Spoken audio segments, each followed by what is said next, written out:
Hey, welcome back to the show. So excited to have our next two guests on. You've heard of Brazilian Jiu-Jitsu, but you probably haven't heard how well it adapts to people with disabilities. I'm joined by Pete McGregor, Jiu-Jitsu para-athlete. Welcome to the show. It's great to have you here.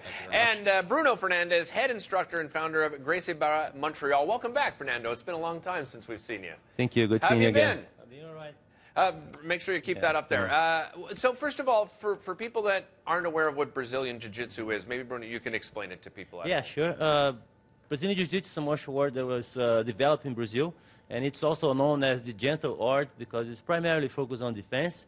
So we basically teach our students to get out of bad positions and eventually control the opponent without using punches or kicks, just chokes or like tactical holds. Right. Pete, what was your introduction to Brazilian Jiu-Jitsu?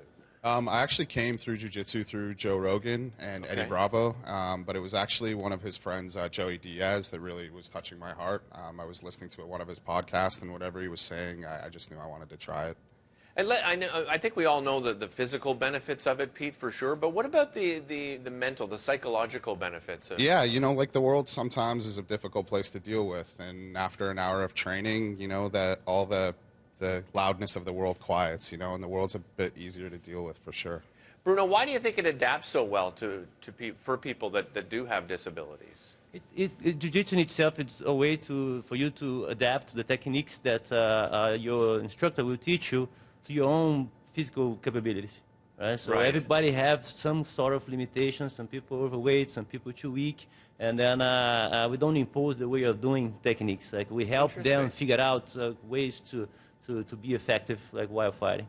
So it sounds to me like it's one of those sports that maybe people, you know, when they hear about it, when they hear Brazilian Jiu-Jitsu, they think that maybe it's not a good fit for them. But you're saying it's a good fit for anybody. It doesn't matter what abilities you have. Exactly. Like that's the biggest message here, you know, like, I mean, to put our own excuses into perspective and then and fight the common misconception that you need to be tough and fit in order to join a martial arts school, you know. Yeah, and you offer different programs, right? Talk to us a little bit about some of the programs you offer. Yeah, well, we welcome everybody. Like, I mean, we have like men and women and kids from all the way from like 3 years old all the way to like people with 60, and like, I mean, they share the mats together. And it's a very inclusive environment.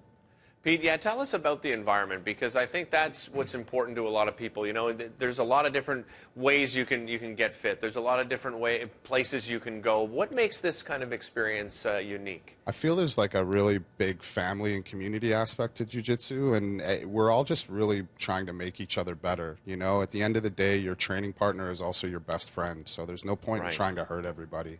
And in fact, like I think the more we know about fighting, really the less we want to do it in everyday life. And I know that you've traveled quite a bit yourself, Pete. Traveling around, I imagine that's the common theme no matter where you are in the world when it comes to training with Brazilian Jiu-Jitsu. Yeah, Jiu-Jitsu is just a common language. You know, we don't have to share the same verbal language to share Jiu-Jitsu. It's a very common thing around the world. Yeah. You guys are going to give us a little bit of a demonstration, as I understand, today, and then I'm going to get into the demonstration. We'll see how that works out. But here, I'm going to take the microphones from you guys, and you guys get set up for your demo here. I'm just going to hand these off. I feel like I should be doing some kind of play-by-play here.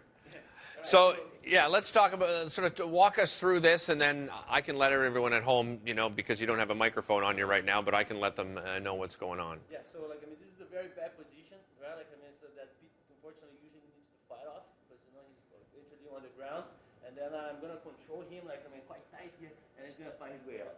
So this is a position where Pete, of course, is quite vulnerable, is what Fernando explained, and then he's got to fight his way out of that particular position.